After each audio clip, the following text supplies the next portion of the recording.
ರೈತರಿಗೆ ಇವತ್ತು ಬಹಳಷ್ಟು ಸಂಕಷ್ಟದಾಗಿದೆ. ಇವತ್ತು DCC ಬ್ಯಾಂಕ್ ಇರ್ಬೋದು, ನಮ್ಮ ತಾಯಂದಿರು ಬಹಳಷ್ಟು ಸಂಕಷ್ಟದಾಗಿದೆ. 2,500 ರೂಪಾಯಿ ಸಲಕ್ಕೆ ಇವತ್ತು ಅವ್ರು ಕಷ್ಟಪಡ್ಲತ್ತಾರೆ.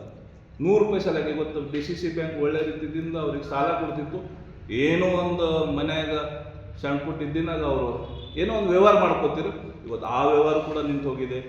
ಎಲ್ಲ ಕಡೆಯಿಂದ ಇವತ್ತು ರೈತರು ಬಹಳಷ್ಟು ಸಂಕಷ್ಟವಾಗಿದೆ. ಆತ್ಮಹತ್ಯೆ ಮಾಡ್ಕೊಂಬಂತ ಪರಿಸ್ಥಿತಿ ಬಂದದ್ದು ಇವತ್ತು ಬೀದರ್ ಜಿಲ್ಲೆದಾಗ. ಅದು ಸಲಕ್ಕೆ ದಯವಿಟ್ಟು ಎಲ್ಲರೂ ತಾವು ಹೇಳಿ ನಂಗೆ ಈಗ ಎಲ್ಲ ರೈತ ಸಂಘಟನೆದವ್ರು ಎಲ್ಲಿ ಹೋಗೋದು ಗೊತ್ತಿಲ್ಲ, ಮಾಯ ಆಗಿಬಿಟ್ಟಾರ. ಬೀದರ್ ಜಿಲ್ಲಾ ರೈತ ಸಂಘ ಮೋರ್ಚಾದವ್ರು ಎಲ್ಲ ಮಾಯ ಆಗಿಬಿಟ್ಟಾರ.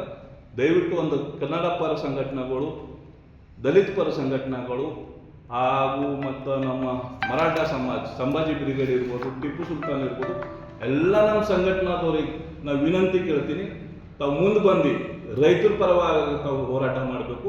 ಈ ದೇಶ, ಭಾಷಾ, ನೆಲೆ, ಜಲೆ ಸಲಕ್ಕೆ ತಾವು ಹೋರಾಟ ಮಾಡಿರಿ, ರೈತರ ಸಲಕ್ಕೆ ಒಂದ್ಸಲ ತಾವು ಹೋರಾಟ ಮಾಡ್ಬೇಕಂತ ಎಲ್ಲ ಒಂದು ನಮ್ಮ ಸಂಘಟನಾ ಪ್ರಮುಖರಿಗೆ, ಅಧ್ಯಕ್ಷರಿಗೆ ಒಂದು ವಿನಂತಿ ಇದೆ ನಂದು. ಉತ್ತರ ಕರ್ನಾಟಕ ನ್ಯೂಸ್, ಇದು ಕನ್ನಡದ ಉಸಿರು.